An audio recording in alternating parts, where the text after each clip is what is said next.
भजन, मंत्र शक्ति, एक प्रार्थना भगवान से। कुल्हड़ लेना, गहरा कुल्हड़ लेके आप किसी भी श्याम बाबा के मंदिर में जाके वो 11 कुल्हड़ में आप सभी श्याम प्रेमियों को जय श्री श्याम। श्याम प्रेमियों, आज की वीडियो बहुत ही इम्पोर्टेंट होने वाली है। आज की वीडियो में मैं आपको वो सारी जानकारी दूंगा जो एकादशी से जुड़ी हुई बातें होती हैं। एकादशी तिथि हर महीने में 2 बार आती है, तो इस वीडियो को देखना आपके लिए बहुत ही अति आवश्यक है, क्योंकि इसमें मैं आज आपको वो सारी सावधानियां बताऊंगा, आपको पूजा की विधियां बताऊंगा कि किस तरह से पूजा की जाती है एकादशी तिथि के अंदर और कैसे विष्णु भगवान को प्रसन्न किया जाता है, क्या क्या विधि अपनाई जाएगी, श्याम बाबा की पूजा की क्या विधि है। ये सारी चीज़ें मैं आगे आपको बताने वाला हूँ, तो इस वीडियो को आप लोग अंत तक जरूर देखें। जो व्यक्ति पूरे साल एकादशी का व्रत करने में असमर्थ होते हैं, वो निर्जला एकादशी व्रत करके सभी 24 एकादशियों के फल को प्राप्ति कर सकते हैं। निर्जला एकादशी व्रत को सबसे कठिन माना जाता है। इस समय गर्मी अधिक है और इस एकादशी व्रत में जल ग्रहण करना भी वर्जित है, इसलिए आपको मानसिक तौर पर स्वयं को मजबूत रखना होगा। मतलब मानसिक तौर पे आपको मजबूत होकर ही इस व्रत को करना है। जिन लोगों ने व्रत रखा है वे ब्राह्मण या किसी जरूरतमंद व्यक्ति को भोजन करवाकर जल से भरा कलश, फल, शक्कर, अनाज, वस्त्र, जूता, छतरी, पंखा आदि दान करें और फिर व्रत तोड़ें। हम जानते हैं कि हिंदू धर्म में किसी को पानी देना या पानी से जुड़ी कोई भी चीज दान करना कितना महत्वपूर्ण माना जाता है। निर्जला एकादशी जून यानी गर्मी के मौसम में पड़ती है, तब तापमान बहुत अधिक होता है और लोग भीषण गर्मी से काफी परेशान भी होते हैं। तो इस एकादशी पर आप जरूरतमंद लोगों को घड़े या पानी से जुड़ी ऐसी कोई चीज दान कर सकते हैं जिससे वे ठंडा ठंडा पानी पी सके। आप गरीब लोगों को, ब्राह्मणों को या किसी जरूरतमंदों को गमछे, गुड़, मटके, गन्ना इत्यादि का दान कर सकते हैं, क्योंकि कहीं ना कहीं उन्हें गर्मी के मौसम में इन सब चीज़ों से अधिक राहत मिलेगी। माना जाता है कि इस दिन तिल और जल से भरे कलश का दान करने से श्रद्धालुओं को साल भर की सभी एकादशियों का लाभ मिलता है। इस दिन भगवान विष्णु, जो कि जगत के पालनहार हैं, उनकी पूजा अर्चना करने से जातक के सभी पाप नष्ट हो जाते हैं। जो व्यक्ति निर्मल मन से अर्थात काम, क्रोध, लोभ, मोह व अहंकार रहित मन से पूजा अर्चना करते हैं, उनकी सभी मनोकामना को भगवान विष्णु और माता लक्ष्मी पूर्ण करते हैं। अब मैं आपको बताने वाला हूँ कि निर्जला एकादशी या किसी भी एकादशी कोई भी जो बीच में पड़ रही है, उसकी पूजा आप कैसे करेंगे। सभी एकादशी की पूजा का जो तरीका होता है वो सेम ही होता है, उसमें कोई बदलाव नहीं। निर्जला एकादशी वाले दिन आप ब्रह्म मुहूर्त में उठकर अपने सभी कामों को निपटा लें और फिर स्नान से निर्वृत्त होकर स्नान आदि करके स्वच्छ वस्त्र धारण करें। इसके बाद मन में भगवान विष्णु का स्मरण करते हुए व्रत का संकल्प लें। इसके बाद धर्म से पूजा स्थल में एक चौकी लगाकर उस पर पीले रंग का कपड़ा बिछा लें। इस पर भगवान विष्णु की प्रतिमा या तस्वीर को स्थापित करना चाहिए। उसके बाद एक फूल को जल में डुबोकर उससे जल अर्पित करके शुद्धि करें। अब वहीं आसन बिछाकर बैठ जाएं। इसके बाद भगवान विष्णु को पीला चंदन, अक्षत, पीला फूल और माला अर्पित करें। फिर भोग के साथ ही तुलसी दल चढ़ाएं। अब धूप और एक घी का दीपक जलाकर श्री विष्णु के मंत्र का जाप करते रहें। अब व्रत रखते हुए भगवान विष्णु को पीले चंदन, पीले फल, फूल से अर्पित करते हुए पूजा भी करें। भोग में पीली मिठाई भगवान विष्णु को चढ़ाएं। अब ओम नमो भगवते वासुदेवाय मंत्र का 108 बार आपको जाप करना है। अंत में आरती करके प्रसाद का वितरण करें। इसी प्रकार शाम को भी भगवान विष्णु की पूजा को आपको करनी चाहिए। मंत्र जाप और पूजा के अंत में अब श्री हरि की आरती करें। इस व्रत को करने वाले व्यक्ति को पूरा दिन निर्जल रहना पड़ता है और फिर अगले दिन सूर्योदय होने के पश्चात ही जल का सेवन किया जाता है। निर्जला एकादशी में जल का सेवन कतई नहीं करना है, कतई नहीं करना है। एकादशी के दिन सुबह जल्दी उठकर सूर्य देव को जल चढ़ाना चाहिए।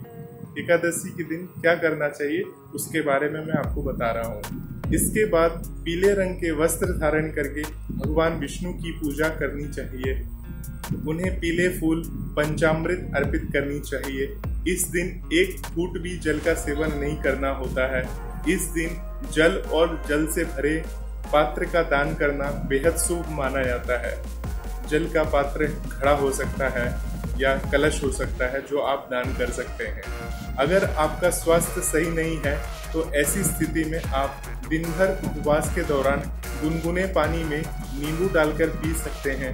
अगर आप बिल्कुल भी उपवास नहीं रख सकते हैं तो उपवास के दौरान फल को भी खा सकते हैं। ये उनके लिए है जो बीमार रहते हैं। निर्जला एकादशी पर चने और गुड़ का दान करने से जीवन में मधुरता आती है।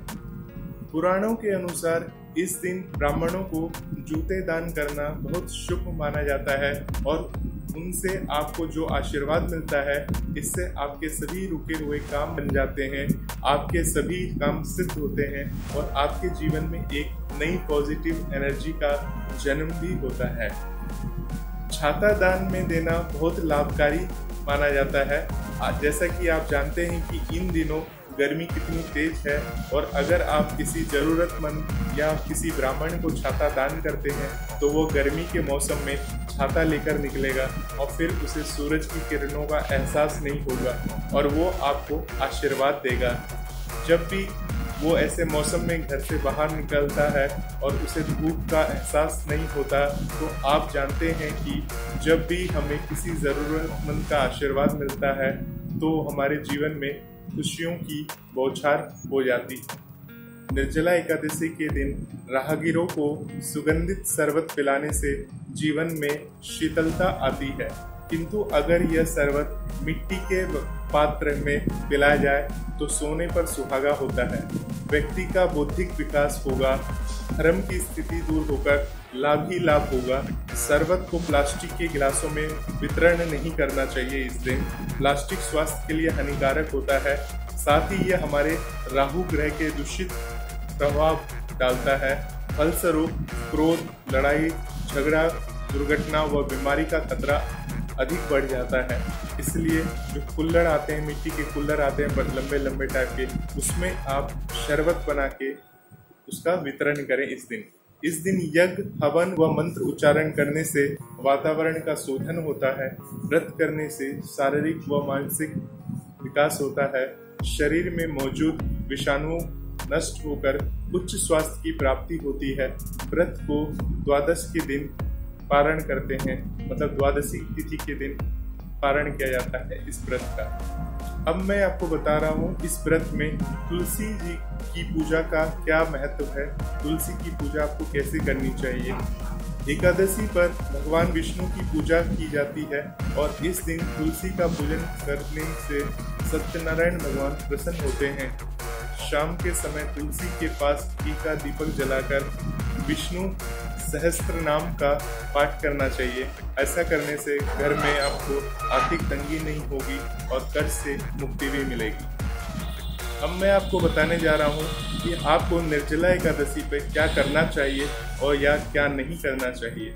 निर्जला एकादशी व्रत के दिन एक दिन पूर्व से मांस, मदिरा और तामसिक भोजन का सेवन नहीं करना चाहिए। वहीं दशमी के दिन भी सात्विक भोजन ही करना चाहिए, मतलब दशमी से आपको सात्विक भोजन ही करना चाहिए। निर्जला एकादशी व्रत के दौरान आत्म संयम और ब्रह्मचर्य का पूर्ण तरह से पालन करना होगा आपको।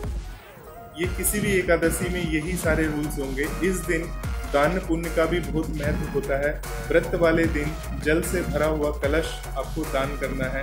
प्यासे लोगों को पानी पिलाना है, जैसे कि मैंने अभी बताया, आप शरबत पिला सकते हो प्यासे लोगों को। निर्जला एकादशी वाले दिन आप घर की छत या खुले में किसी पेड़ के नीचे पशु पक्षियों के लिए पानी और दाना की व्यवस्था भी आप कर सकते हैं। एकादशी वाले दिन घर में झाड़ू भी नहीं लगाना चाहिए। ऐसा करने से छोटे जीव जैसे कीट, पतंग, चींटी आदि मर सकते हैं। इससे जीव हत्या का दोष आपको लग सकता है। निर्जला एकादशी के दिन यदि किसी ने व्रत नहीं भी रखा है तो उसे इस दिन चावल का सेवन नहीं करना चाहिए। चावल के अलावा इस दिन आपको बैगन, गाजर, शलगम, पालक इत्यादि को नहीं खाना चाहिए। यानी ये सारी चीज़ें, पत्तेदार सब्जियां जो भी हैं उनको खाना वर्जित माना जाता है। इस दिन भूल से भी किसी भी पेड़ पौधे से पत्ते न तोड़ें। जैसे कि मान लीजिए कभी एकादशी सोमवार को पड़ गई तो आपने देखा बेलपत्र है, शिव जी के ऊपर बेलपत्र चढ़ाना, आपने जाके बेलपत्र तोड़ लिया, तो भूल से भी ऐसे काम ना करें जिससे आपको पुण्य की जगह पाप का भोगी बन जाना पड़े। तो इन बातों को आप ध्यान रखेंगे, विशेष पूजा पाठ में आप ध्यान लगाएंगे तो भगवान की आपके ऊपर कृपा बनी रहेगी। एकादशी के दिन ध्यान रखें, भगवान को जो भोग लगता है वो आप जो प्यासे हैं, आपने निर्जला एकादशी का व्रत रखा है, परंतु जो प्यासे हैं उनको आप शरबत जो मैंने बताया है वो शरबत आप 11 लोगों को, चाहे अगर आपके पास ज़्यादा सामर्थ्य नहीं है तो सिर्फ आप 11 कुल्हड़ लेना। 11 कुल्हड़ लेके आप किसी भी श्याम बाबा के मंदिर में जाके वो 11 कुल्हड़ में शरबत बना के, और वहाँ पर जो श्याम भक्त हैं, जो श्याम प्रेमी है या कोई भी राहगीर है, उसको 11 गिलास में शरबत सही तरीके से बना के वितरण कर देना। देखिएगा आपके ऊपर श्याम बाबा की कृपा बनी रहेगी। और वीडियो को देखने के लिए बहुत बहुत धन्यवाद। जय श्री श्याम।